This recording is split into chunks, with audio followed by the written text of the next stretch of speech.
in our number 10 spot, we have the first discoveries. To start off with, we are taking it back to the Renaissance era. According to accounts from the time, there were discoveries of huge triangular fossilized teeth, but at the time these teeth were so big and they had no idea who or what they belonged to. Instead, people of the time thought that they were petrified tongues or shed teeth that belonged to snakes and dragons. I mean, with the size of these teeth, I truly do not blame people for thinking that they were proof of the existence of dragons. It wasn't until 1667 when the Danish naturalist Nicolaus Steno recognized them as the teeth of sharks, and it was then that he described his finding in the book The Head of a Shark Dissected, which also contained an illustration of the tooth. In our number 9 spot today, we have the feeding habits. While it's hard to learn much about the habits of a creature that has been extinct for as long as the Megalodon has, there are different and really interesting clues we can use to determine some of the things that were once a complete mystery to us, and one of those things has to do with their feeding habits. Of course, a creature that is slated to be as large as the Meg is going to need a lot of fuel. It's gonna need a big meal, and what better large meal lives in the ocean than a whale? That's right, one of our current largest creatures was a Megalodon delicacy. You may be wondering how we were able to figure this out, and that relates back to the finding of fossilized whale bones. These bones have been found with cut marks from Megalodon teeth etched into their surface. It is said that some of these bones even have nastier wounds, with the shark teeth actually still stuck in them from millions of years ago. Talk about an apex predator. In our number 8 spot today, we have the bite force. One thing scientists have been able to estimate about the Megalodon is what they think might have been the force that they could bite down with. So to set the stage, we of course need something to go on, unless you're already an expert in bite forces. Humans, our bite force is measured to be around 1,317 newtons. That doesn't seem too bad. Next, a great white shark, which seems to be quite the predator here currently on Earth, their bite force is measured at about 18,216 newtons. That's definitely quite a jump from us as humans, but it makes sense. I mean, a great white can definitely do a lot of damage should it choose to. So now we have the Megalodon, one of the most powerful predators to have ever existed, the apex predator. Scientists estimate their bite force was between 108,514 to 182,201 newtons. A reminder that ours isn't even 1,500. It's discoveries like these that really put into perspective just how large and powerful this prehistoric creature really was. In our number 7 spot today, we have so many teeth. So most of the discoveries relating to fossils of megalodons that have been found are just teeth. There's so many teeth, and so little of really anything else that has been found. And that of course begs the question as to why? Well, apparently part of this is because sharks continuously produce teeth throughout their entire lives, and depending on what they eat, they often lose their teeth. Like, apparently it's so common that they go through thousands of teeth in their lifetime. Maybe I'm new to the shark game, but I had no idea. But of course, this means that shark teeth are constantly raining down to the sea floor, only to later be discovered, and in the case of megalodons, only to become a fossil first. The other half of why the teeth are so common is because teeth are the hardest part of a shark's skeleton. Sharks' bodies are made from a softer cartilage rather than bone, sort of like the stuff that our nose and ears are made of. This means that the chances of these things surviving all of these millions of years are slim to none. In our number 6 spot today, we have a fossil. Like I mentioned previously, it's hard to find any remains or fossils of megalodons other than teeth. Most of these remains have been lost to time, but that is exactly what makes this discovery so fascinating. A fossil found in Peru a few years ago is said to not only have been the discovery of a full set of teeth, but also a brain case and a small string of vertebrae, which is a very rare find. Aside from just being a relic from a time long past, this fossil could give us immeasurable insights into what these creatures looked like, more so than we know now, and it may even be able to uncover some of the secrets that remain hidden in the past. In our number 5 spot today, we have their appearance. From when the existence of megalodons was first discovered up until quite recently, people believed that these sharks looked basically like a ginormous great white shark.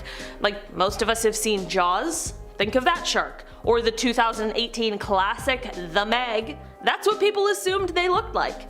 Turns out, based on what we now know, that's really not the case. These sharks would have had a much shorter nose than a great white, like a sort of flattened and squished one. It also would have had longer, like extra long pectoral fins, because when you're that big, you need all of the support you can get to navigate through the water.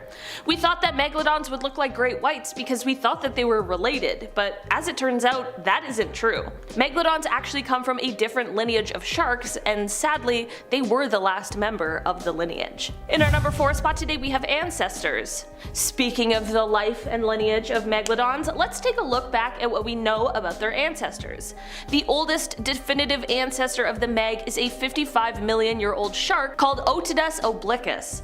These sharks grew to be about 9 meters or 30 feet long. This of course isn't where things stop though. The evolutionary history of this shark goes back to another ancestor called Cretalamna, which lived about 105 million years ago. This means that the lineage of the megalodon spans over 100 million years. That's wild. This is part of how they found out that megs and great whites weren't actually as closely related as once thought. Through more fossils that have been found, they've been able to trace this lineage, and in fact it is now believed that ancestors of great white sharks and the megalodon probably lived at the same time, and they were likely in competition with each other. Safe to say it would have been a pretty terrifying time to live in the ocean. In our number 3 spot today, we have a cosmopolitan. One of the things that helps us to know that the megalodon existed relates back to how widespread they once were on Earth. It is said that this species was adapted to warm tropical and subtropical waters, but that means that they could be found basically on every continent except Antarctica, and we have found the teeth to prove it. Apparently the places where most have been found include the east coast of North America, and definitely in the bottom of saltwater creeks and rivers in places like North Carolina, South Carolina, and Florida. They are also said to be a common find for divers off of the coast of Morocco and in certain parts of Australia.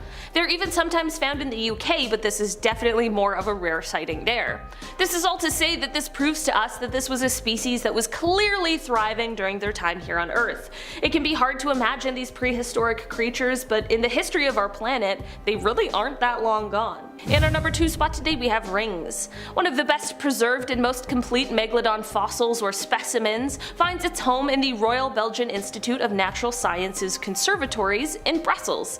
This includes a collection of 150 vertebrae that were found in the 19th century Antwerp, Belgium. When they were discovered, they weren't completely strung together, but they were found in the same layer of rock in the same location, which would make it fair to deduce that they likely came from the same animal. Using 3 of these vertebrae, researchers were able to find out the age and roughly the size of the shark when it passed away millions of years ago. They were able to do this because apparently on shark vertebrae they have sort of rings, like trees do. Like you can count the rings of a tree, and you can apparently do that for a shark as well, which will give you an estimate on their age. On this specific specimen they counted 46 circles in the vertebrae, which put the shark at roughly 46 years of age. This would have been quite young for a megalodon since they are said to have lived to be about 88 to 100 years old. Having this age estimate allowed them to also estimate the potential size of this megalodon, which they said was around 9.2 meters or roughly 30 feet. In our number 1 spot today, we have Bye Bye Megalodon. To cap off this list today, it only seems fair that we talk about what happened to the megalodon. If they were these huge, powerful apex predators, how did they die off, especially when other shark species have seemed to survive? We know that the megalodon was extinct by the Pliocene, which was 2.6 million years ago, and was when the Earth entered a phase of cooling. We of course can't know exactly the moment the last megalodon died, but right now it is believed that it may have been about 3.6 million years ago. The cooling of the planet is likely the biggest contributor to the demise of the Meg. I mentioned before that they preferred warm tropical waters, and a drop in those temperatures would totally throw off the habitat that they once called home. This significant habitat loss, coupled with the likelihood of their favorite prey either also going extinct or adapting to cooler waters and moving where the sharks couldn't go, truly is a recipe for disaster for the good old megalodon. Megalodon. Another big contributing factor relates to when they gave birth, which is thought to have happened close to the shore, which would provide a cozy, shallow nursery for their young that was free from predators like large whales. This is all fine and dandy until ice begins to form at the poles and the sea levels dropped, which means that the safe place where they once went to have their pups was now destroyed as well. Scientists believe that up to a third of large marine animals, which includes 43% of turtles and 35% of seabirds, became extinct as a result of the cooling temperatures seen millions of years ago. This affected and significantly dropped the number of organisms at the bottom of the food chain, which ends up being a huge problem for our giant apex predators. Off in our number 10 spot, we have the demon. There are many stories and alleged sightings of what is now referred to as the Black Demon of Cortez, which is said to be a massive black shark seen off of Mexico's Baja coast. One story in particular regarding this elusive shark comes from a fisherman named Eric Mack. He had reported that one day while sailing he felt his boat begin to rock, which immediately gave him the feeling something was awry. Eric was even further startled when he explained that he saw a massive, towering tail sticking at least 5 feet out of the water. The stories of this shark are so infamous that it was even the focus of an episode of a History Channel show called Monster Quest. Maybe if there's a part 2 of this video, we'll talk about some more of the sightings around the demon. In our number 9 spot today, we have the prehistoric monster. Back in 1959, a fisherman named Tex Geddes and his friend James Gavin were boating somewhere just off of the coast of Scotland. It is said that during their time out to sea, they encountered a sea monster that neither of them had ever seen before. They described its head as being sort of turtle-shaped, and that it was a quote hellish monster of prehistoric times, and said that it was breathing heavily through a quote large red gash of a mouth. Okay, not exactly a kind description, but definitely a bit of a terrifying one. I think it's important to bring up that we actually don't really know what megalodons look like. We have a sort of idea, but at the end of the day we only have some fossils, jaws, spines, teeth. It doesn't really leave us that much to work with. While it isn't quite clear what these two men saw for sure, and it's likely that we'll never know, whatever it was definitely wasn't just the average sea creature. In our number 8 spot today, we have the TikTok shark. In May of last year, someone on TikTok called Alex Albrecht, who is a marine biodiversity student as well as a musician, shared a video on the app that had people seriously shocked. The TikTok shows a massive shark lurking around the ship that Alex was on, which is said to have been just off of the coast of Massachusetts at the time. The ship was full of research students when this massive shark made its appearance, many of which either screamed or had some sort of expletive in response. Another TikTok user asked in the comments if the shark in the video is a megalodon, considering how absolutely huge the thing was. Was this an actual megalodon? Likely not, but hey, I'm not the marine biodiversity student here, so who am I to say? In our number 7 spot today, we have snorkeling. Robert Pamperin and a friend, Gerald Lair, were snorkeling off of La Jolla Cove in California in 1959 when Robert was attacked by a shark. It is said to have all happened quite quickly, and Gerald was alerted to the distress when he heard Robert scream. Gerald turned and saw Robert unusually high in the water, and his mask was missing. At this point, Gerald dove under, and this is when he realized exactly what was going on. There was a shark that had Robert in its mouth up to his waist. Unfortunately, there really wasn't much that Gerald could do to stand up to this absolutely massive shark that he described as larger than your average great white. Robert sadly did not survive the event, and by the time rescuers arrived, they were only able to locate one of his fins. In our number 6 spot today, we have the photographer. This is an encounter that occurred just last year in November, basically a year ago. Underwater photographer Darren Verbeck was diving off of the coast of Hawaii's Big Island when he saw what he thought was a school of fish.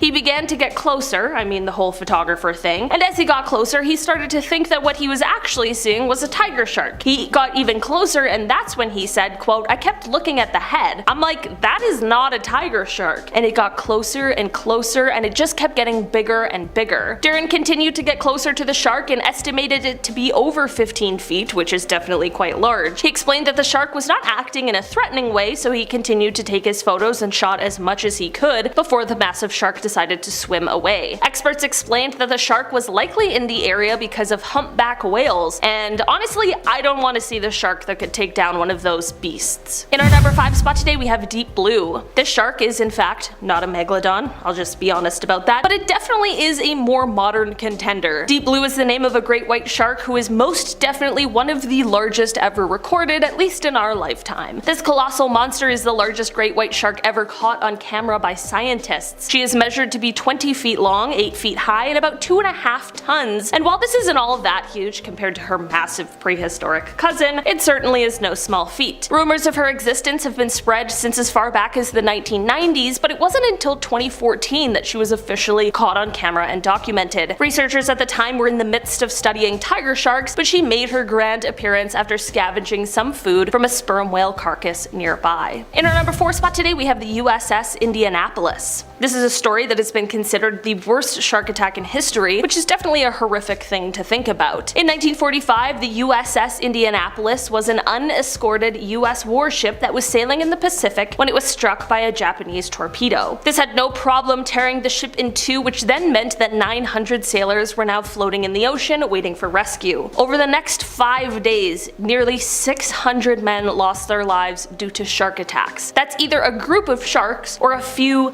very large, very hungry ones. From the survivors' accounts of what happened over the course of those days, it seemed like an absolutely nightmare situation. This is exactly why it has gone on to be called one of the worst shark attacks in history. In our number 3 spot today, we have Rodney Fox. Rodney Fox is a man who is thought of as one of the best spear fishermen in the world. In 1963, he was partaking in the Australian Spearfishing Championships, which were being held just south of Adelaide, when he went through what is widely regarded as, again, one of the worst shark attacks in history. The shark he encountered bit him around the waist, which ended up puncturing his diaphragm, ripping his lungs, and crushing his rib cage. Not only this, but the attack left his organs exposed, so much so that when he finally made it back to shore, those rescuing him had to keep his wetsuit on to ensure that his insides actually stayed on the inside. Despite the fact that Rodney needed at least 4 hours of surgery and about 400 stitches, like many people who have had these sort of terrifying encounters, rather than shying away from sharks and the water, he leaned in. He actually became an advocate for sharks after this. He created the first underwater shark observatory and helped to dispel the rumors that sharks are bad, crazy, scary animals that we should all fear. In our number 2 spot today, we have the Jersey Shore. Back in 1916, during the summer season, there were 5 different shark attacks that occurred over the span of 10 days that ended up in the deaths of 4 people. This wasn't something that had been seen before in the area, which of course left people speculating as to why this was happening. There was a heat wave in the area during the time, which likely led to more people being out, enjoying summertime sort of activities, and maybe this attracted the shark, but in the end, no one knows for sure because no one even knows what kind of shark is responsible for the attacks in the first place. Luckily, this didn't go on to become a continuous trend, and whatever shark this was, it went on its merry way or perhaps found another source of food, but this series of attacks definitely kept the public on edge for the weeks and months surrounding. In our number 1 spot today, we have Watson and the Shark. For this one, we are headed all the way back to 1749 with a cabin boy named Brooke Watson. Brooke was swimming in the Havana harbor when he had his encounter with a shark. This one grabbed him by his right foot and dragged him underwater. The shark got a second chomp on his foot before a rescue boat was able to come and save him. The sailor on the boat managed to get the shark to back off enough that they could get Brooke out of the water. Brooke lost his lower leg, but his life was saved, which is absolutely the most important part. Brooke's story is not over, however, as he went on to become a member of Parliament and eventually Lord Mayor of England. He was so proud of himself for not only surviving a shark attack, but then going on to earn this title that he commissioned famous artist John Singleton Copley to create a painting called Watson and the Shark, which detailed his terrifying encounter and probably went on to scare a ton of people. At the number 10 spot, we have the Zuyo Maru monster. This story is one that comes to us from 1977, and rather than an alive animal sighting, this one is actually this carcass that was found that we still aren't quite sure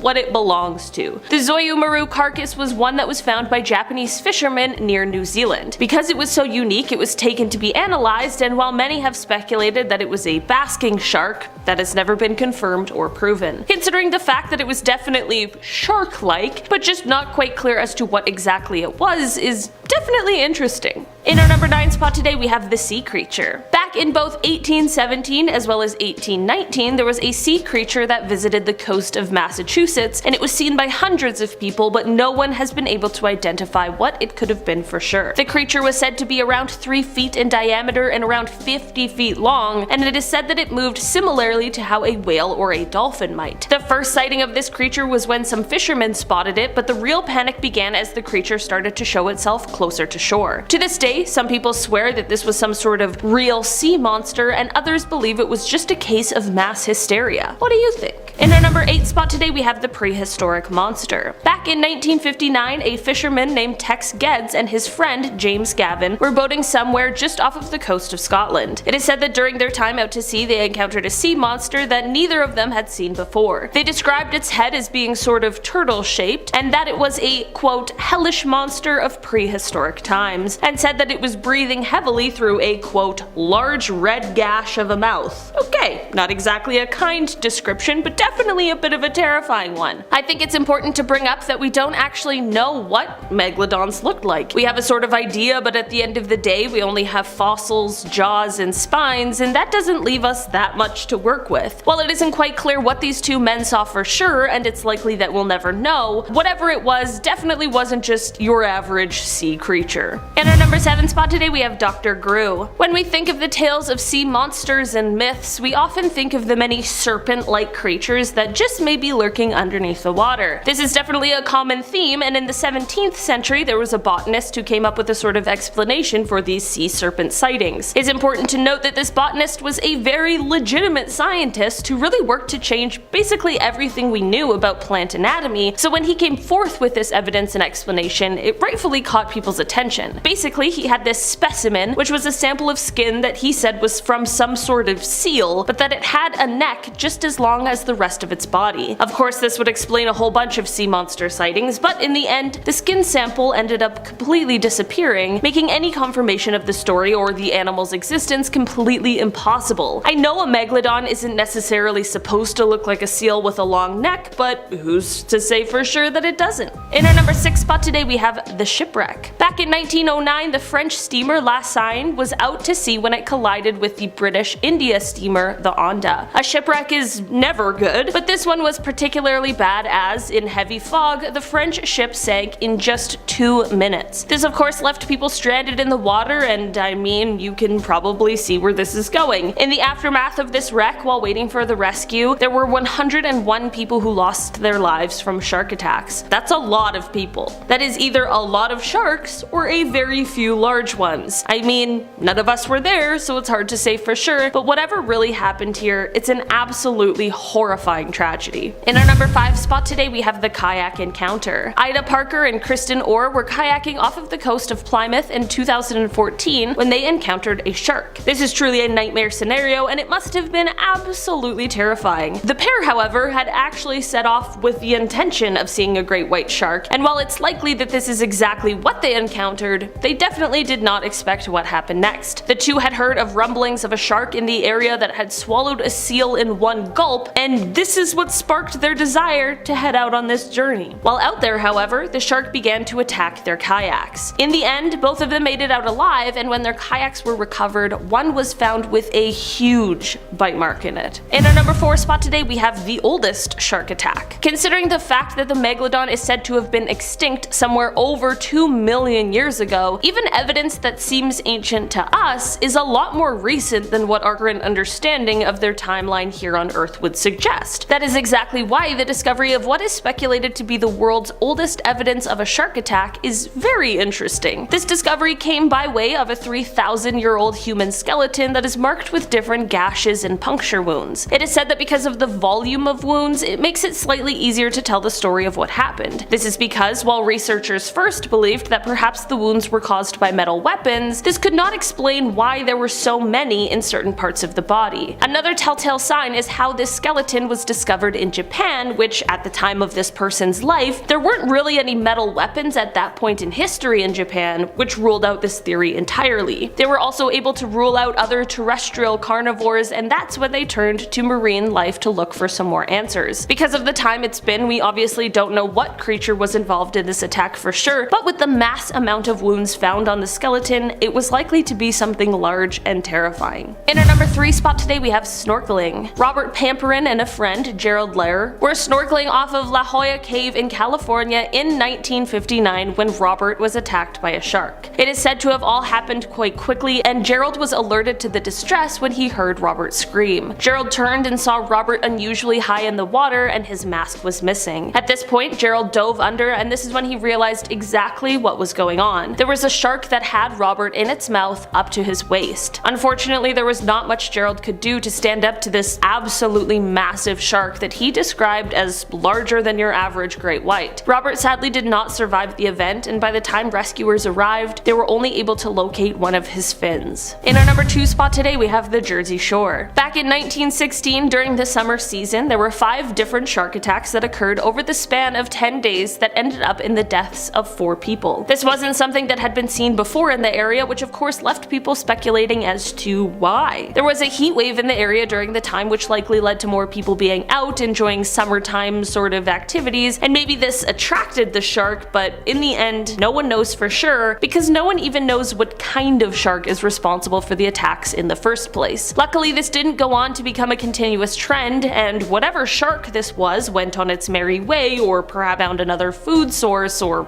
whatever, but this series of attacks definitely kept the public on edge for the weeks and months surrounding. In our number 1 spot today, we have the USS Indianapolis. This is a story that has been considered the worst shark attack in history, which is definitely a horrific thing to think about. In 1945, the USS Indianapolis was an unescorted US warship that was sailing in the Pacific when it was struck by a Japanese torpedo. This had no problem tearing the ship in two, which meant that 900 sailors were now floating in the ocean waiting for rescue. Over the next 5 days, nearly 600 men lost their lives due to shark attacks. I said this about the other one that was similar to this, and I'll say it again. That's either a group of sharks or a very few large, very hungry ones. From the survivors' accounts of what happened over the course of those days, it seemed like an absolutely nightmare situation. This is exactly why this has gone on to be called one of the worst shark attacks in history. We have the TikTok shark. In May of last year, someone on TikTok called Alex Albrecht, who is a marine biodiversity student as well as a musician, shared a video on the app that had people seriously shocked. The TikTok shows a massive shark lurking around the ship that Alex was on, which is said to have just been off of the coast of Massachusetts at the time. The ship was full of research students when this massive shark made its appearance, many of which either screamed or had some sort of expletive to say in response. Another TikTok user asked in the comments if the shark in the video is a megalodon, considering how absolutely huge this thing was. Was this an actual megalodon? Likely not, but hey, I'm not the marine life student here, so who am I to say? In our number 9 spot today, we have the cray fisherman. David Stead is an Australian naturalist, and in his book titled Sharks and Rays of the Australian Seas, he details an encounter with a shark that some have taken to believe is the legendary Megalodon herself. Apparently, this incident happened in 1981 to a group of cray fishermen that David spoke with. These fishermen were absolutely terrified of a shark they saw in their fishing grounds, which were just off of Broughton Island. They were so scared, in fact, that they refused to return to the fishing spot for days. All the men agreed that the shark was monstrous and that it was most definitely a shark, not a whale.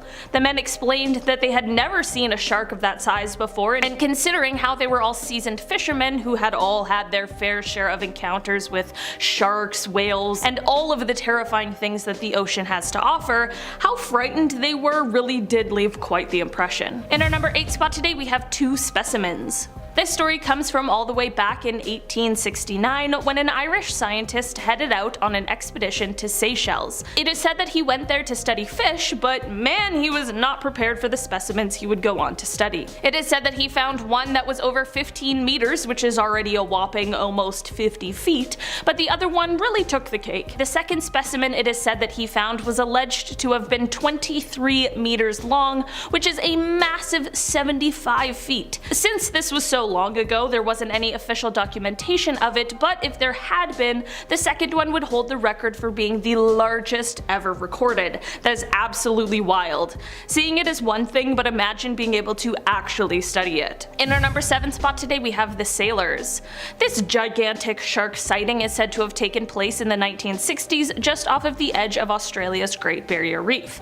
According to author B.C. Cartmel in his book Let's Go Fossil Shark Tooth Hunting, the sailors involved in this sighting initially refused to talk about it because of the fear of being teased for being afraid of what they had seen. After some time, however, they began to speak about the incident. They explained that while on board their 85-foot ship, they needed to weigh anchor in order to conduct some engine repairs. While this was ongoing, the crew became absolutely shocked when they saw the biggest shark they had ever seen slowly swimming past their completely stuck ship. Just like the last one, all the men agreed agreed that they were not mistaking a whale and that it was indeed a shark. They also said that this shark was so large it was rivaling the boat in size. That is absolutely massive. Whether it really was a Megalodon or not, whatever shark they saw that day certainly wasn't the average size. In our number 6 spot today we have the battle scar. This story is a little different than the others on today's list, and it started with the sighting of a great white shark. This 15-foot long shark was spotted swimming just off of Isla Guadalupe in Mexico, but what was so striking about this great white in particular was the absolutely savage wound it had on its side.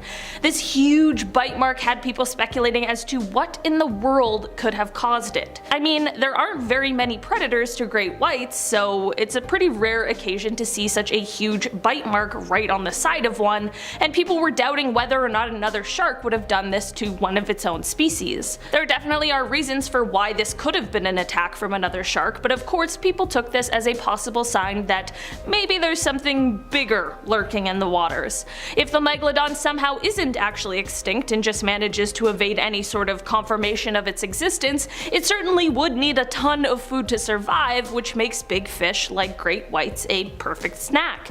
The Megalodon is, however, one of the most powerful predators to have ever lived on our planet, so if this bite really was from a Megalodon, it's surprising that this great white made it out alive. In our number 5 spot today we have a world record.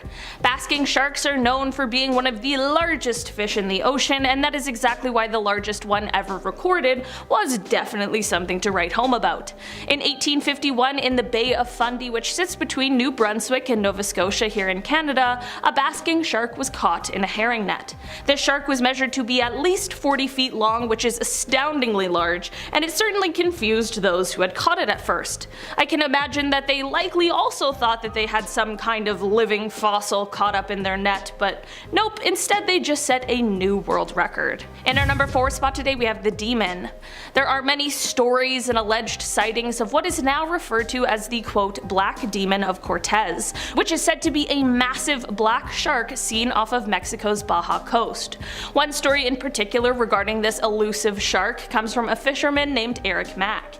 He had reported that one day while sailing he felt his boat begin to rock, which immediately gave him the feeling that something was awry.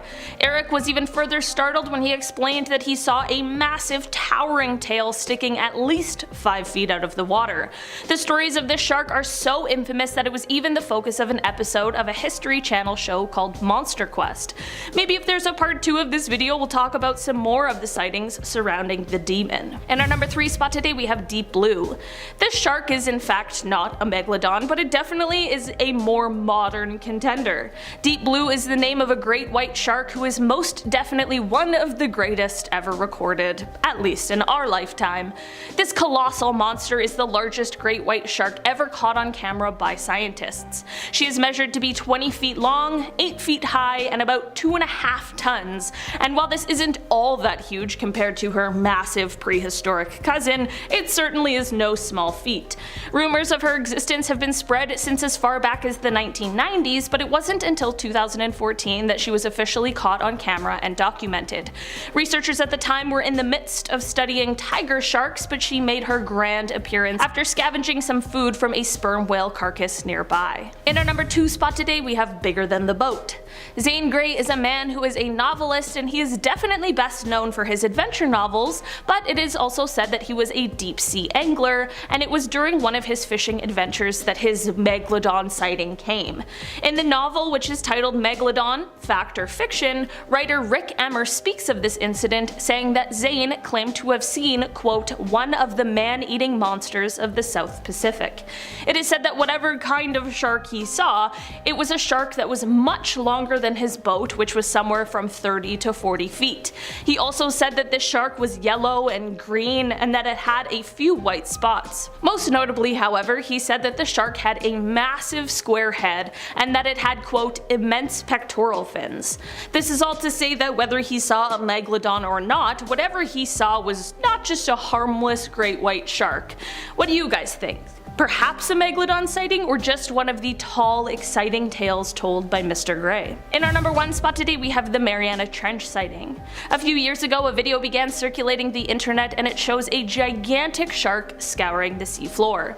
People online quickly put a story to the video saying that allegedly this is a Megalodon that was caught on camera at the bottom of the Mariana Trench.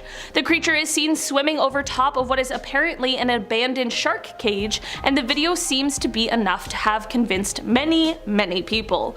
The video certainly is compelling, and whatever we see is most definitely terrifying to look at, but with my very limited knowledge of anything that lives in the sea, it's tough to say anything further. While some people swear that this is solid proof, others have brought up sharks that may have a similar appearance to the one seen in the video. Colossal squid is a creature that is not to be confused with the giant squid, which is similar but slightly smaller. These guys live in the darkest, coldest depths surrounding the waters of Antarctica. This creature lives up to its name as it reaches an average of 46 feet in size and it weighs around 500 kilograms, with the females being the largest of the species. They also have large tentacles equipped with suckers that have little razor hooks on them to better latch onto its prey, so let's hope it's not you. Its diet mainly consists of large fish such as the 7-foot Patagonian toothfish and small ones, and some even consume their own kind. But they've also been known to try and consume even larger prey like sperm whales, who often have been seen with scars attributing to the battles they must have faced. They're colossal, they're scary, and they're ambitious. What more could you want from a sea monster?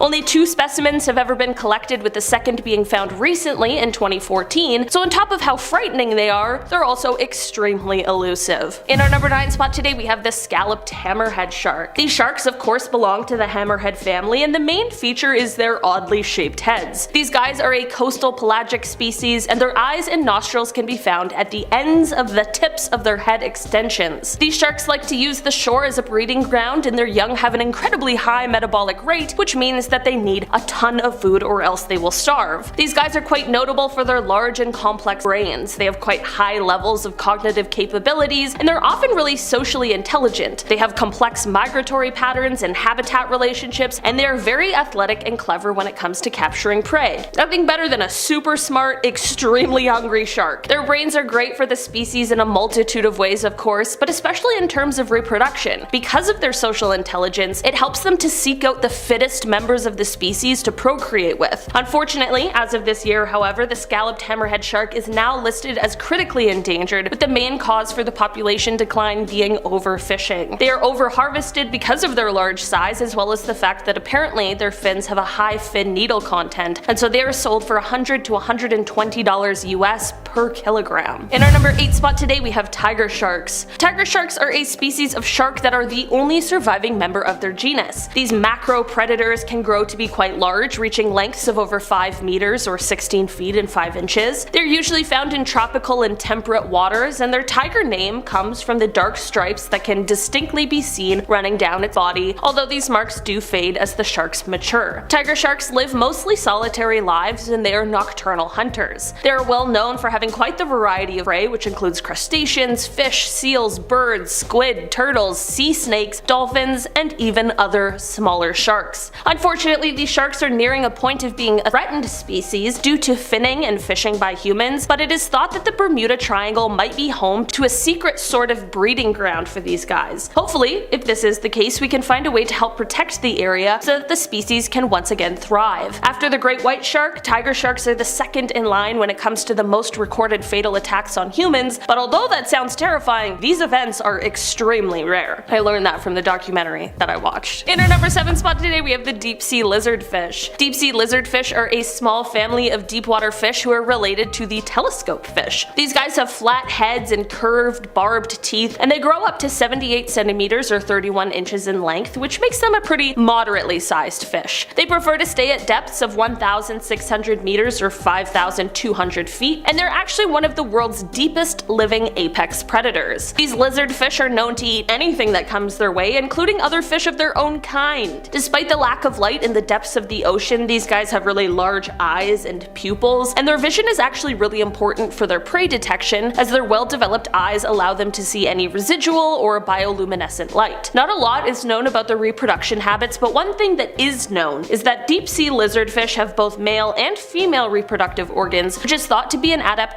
to low population density. In our number 6 spot today, we have the flying spaghetti monster. I know, it sounds a little silly, but I swear this creature really does exist. This deep-sea creature is a species of siphonophore that can usually be found in the Atlantic Ocean. While these guys appear to be one organism, they're actually a colonial organism, which means that they're composed of many medusoid and polypoid zooids. Zooids are multicellular units that develop from one single fertilized egg, and they combine to create functional colonies like the flying spaghetti monster. In our number 5 spot today, we have the faceless cusk eel. Anything that's called faceless certainly can't be good, and this eel is absolutely no exception. These guys don't have a face, and they honestly look like the dementors of the deep sea. The first time one of these was found was in 1973 when oceanographers aboard the HMS Challenger discovered it, but for a century, no one else came across one of these guys. Perhaps it's because they like to make their home in the icy waters located 13,000 feet below the surface of the ocean. Just a few years ago, when these guys were sort of rediscovered, one of the leaders of the expedition, Tim O'Hara, told The Guardian that, quote, "It looks like two rear ends on a fish."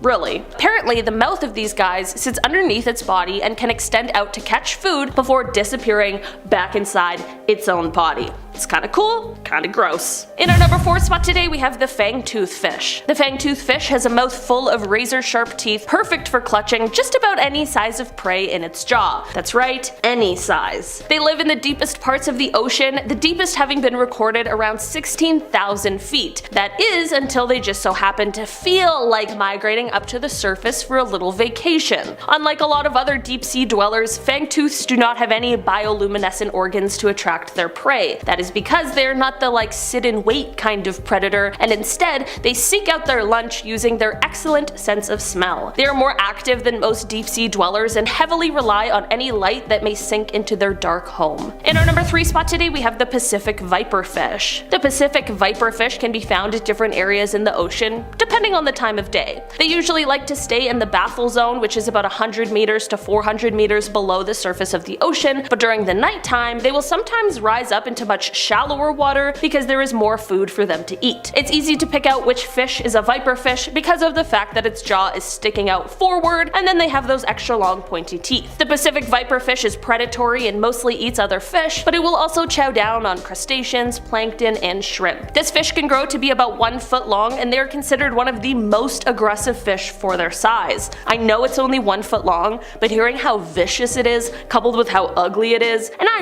really don't want to be anywhere near this thing. One cool thing about these fish though is that they have what is called ultra black skin, and it reduces the reflection of anything that is illuminated around them so that they can camouflage themselves easier in the darkness of the deep sea. In our number 2 spot today, we have the sea spider. Okay, if you're like me and don't like the spiders that exist on land, unfortunately this one is not going to be up your alley. Sea spiders are giant, and they like to suck the life out of their prey. Yeah, how terrifying and honestly gross. They basically just latch onto their prey for dear life and suck out all of the fluid that they possibly can. They are gross, but they technically aren't actually spiders. These guys have a leg span that is comparable to some of the largest land spiders, but the thing with these guys is that they carry their organs in their legs, because I mean they're basically all legs. The good news is that they prefer the really cold temperatures like the ones in the waters surrounding Antarctica, so unless you're planning on taking an icy cold plunge anytime soon, you're unlikely to encounter one of these creepy crawly sea creatures. In our number 1 spot today, we have the megamouth shark. These guys are a species of deep water shark that is rarely ever seen by humans, so there is so much about them that remains a total mystery. Since its discovery, which first came in 1976, there have been fewer than 100 specimens ever observed or caught. These guys are planktivorous, which means that they like to feed on planktonic foods. This leads to them swimming with their mouths wide open, and this, coupled with their extremely large heads and lips, lips makes them easily recognizable if you were to ever run into one on a casual trip to the deep sea. Our number 10 spot, we have the Mexican cenote. A couple of years ago, in the city of Madera, which is located in Mexico, researchers found the teeth of several species of shark, some of which of course belonged to our fave, the Megalodon. It is believed that this city was once underwater many years ago, and this discovery of course only bolstered that theory. There were teeth found from 3 different species of shark, and there were also vertebrae that may have belonged to an extinct animal species, and even fossilized human bones were found,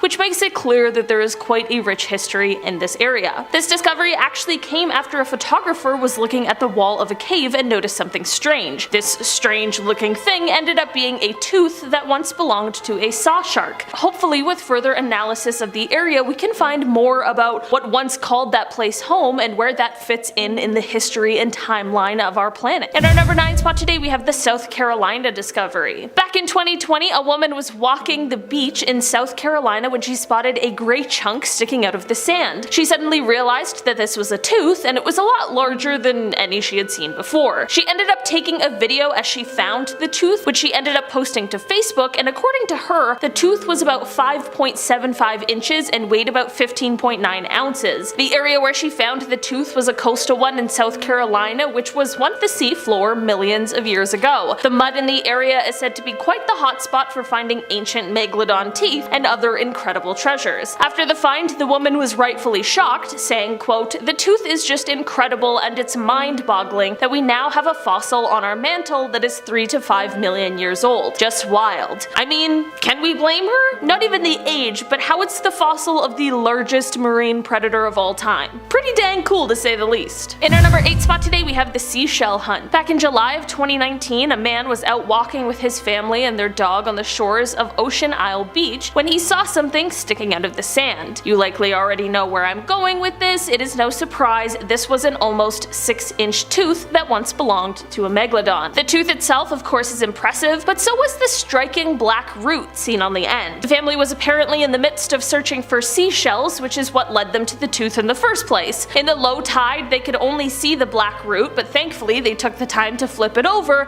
which is when they realized what it was. While North Carolina is often a hotspot for these kinds of finds, this tooth was found more inland than usual, which was quite a surprise. While many people either sell or mount their prehistoric finds, this family apparently decided to donate it to the Museum of Coastal Carolina. In our number 7 spot today we have the UK find. Just a couple of months ago it was reported that a 6-year-old boy from the southeast of the UK had made the amazing find of a tooth from a megalodon. The beach that the child found the tooth on is said to be quite a popular spot for fossil hunters, but this tooth is a very rare and fascinating find. You might be thinking, aren't there lots of megalodon teeth on this list? And the answer is yes, but finding one is still a spectacular discovery, and finding one in the UK is one of the most rare of all. Only 1 or 2 megalodon teeth are found on UK shores a year, and most of the time they tend to be of quite poor quality. After reviewing the discovery, it was realized to be even more incredible because of how well preserved the tooth was, and the fact that the root and the enamel are still visible. Many experts have explained that they've been looking for this kind of find since they were 6 years old and have never found one. One scientist said of the find, quote, "He is handling the tooth of the largest ever predatory shark, and one that will be of interest to the whole paleontology community." In our number 6 spot today we have the family vacation. That 6-year-old from the UK isn't the only youngster who stumbled upon an ancient shark tooth recently, as it is said that a 5-year-old from South Carolina also made a similar discovery back in July of 2021. The boy named Xander found the tooth during a family vacation to North Myrtle Beach and was rightfully pretty ecstatic. Xander's mother Kelly explained that the quote, "whole family loves hunting for shark teeth," that quote, "Xander and my husband were searching in the swash during low tide when Xander spotted this one in the mud." Kelly posted photos of her son with the tooth to a couple of Facebook pages in an attempt to identify what exactly they had found, and that is when hundreds of people began chiming in claiming that they believed the tooth is one that had once belonged to a megalodon. They explained that while they have found other teeth, this is by far the largest one they've ever found, and while Xander wanted to put the tooth on a necklace, they will likely end up having it framed or maybe even mounted. In our number 5 spot today we have the tooth analysis. So of course, as we've previously discussed, especially on part 1 of this list, most of what is left of the megalodon's existence is teeth. This leaves us with quite little to go on, but that doesn't mean we can't figure anything out about how the guys lived. Teeth are certainly better than nothing, interesting, and they might just give us more insights than one would expect. Researchers have been using a new technique to analyze megalodon teeth that aims at figuring out their dietary signatures, as seen in the teeth. Researchers aren't just using megalodon teeth and are actually examining teeth from 13 extinct sharks as well as 20 modern sharks to see where they fit in the food chain as well as what their trophic level is or was. For a long time, scientists have been trying to figure out what exactly caused the megalodon to go extinct, considering they were an apex predator. Something had to go awry to cause their downfall, and this study is helping to prove what some believe, which is that their disappearance was caused by food competition. Researchers are looking at the presence of different isotopes of zinc that are preserved in the tooth enamel. This can help them to determine what kind of animal matter that different species of sharks ate, which in turn allows them to figure out which sharks that lived at the same time ate similar types of food and which didn't. So far, the research has led experts to believe that the megalodon might have had some pretty stiff competition for food with another shark species at the same time, and this might be what led to their downfall. In our number 4 spot today, we have Bone Valley. The Bone Valley region of Florida is known for their megalodon teeth, some of which have some pretty striking colors. While this was once a hotspot for finding the remains of the prehistoric shark, the teeth are now getting hard to come by as access to nearly all of the mines and phosphate pits where the teeth were found has been closed off. Many of the teeth found here were on the smaller side and are said to have once belonged to juveniles of this species. This is exactly why it is thought that this area was once a nursery for the megalodons, which is super cool. Typically when found, megalodon teeth have a gray coloring to them, but some in this region have been more white colored or yellow. In our number 3 spot today, we have nurseries. Speaking of megalodon nurseries, there has been research into identifying these types of places specifically, and it is looking like there are 5 potential ones that have been found, and they include ones in the Atlantic, Caribbean, and Pacific basins where fossils have been located that range in age from 16 million to 3 million years. According to the study, quote, "Our analysis supports the presence of 5 potential nurseries ranging from the Middle Miocene to the Pliocene with higher densities of individuals with estimated body length within the typical range of neonates and young juveniles." It goes on to say, quote, "These results reveal for the first time that nursery areas were commonly used by O. megalodon over large temporal and spatial scales,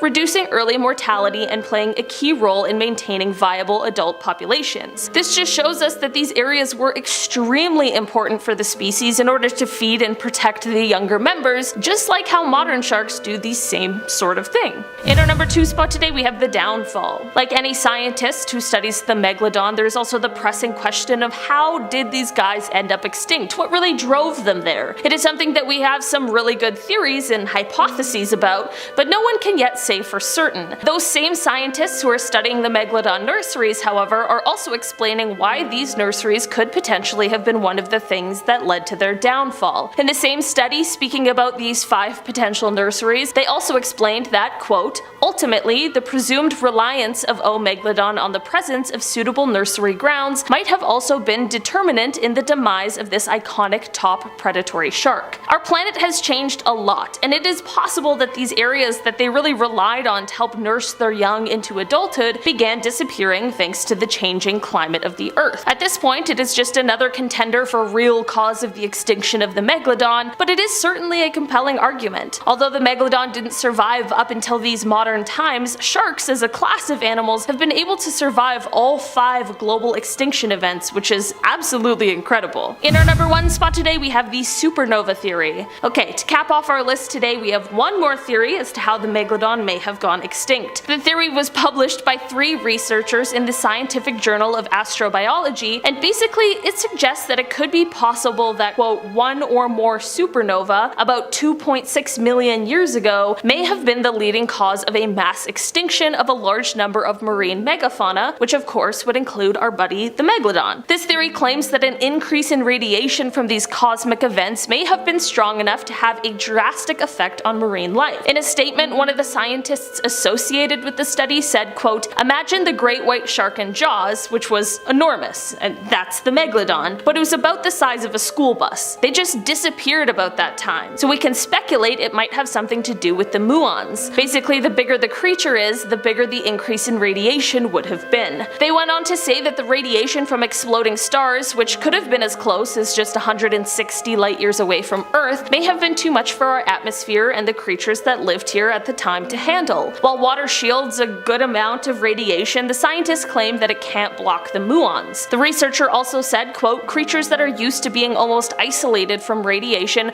would suddenly get a whole lot. They would be unlikely to have as good of a defense against radiation as land creatures would. And that's the end.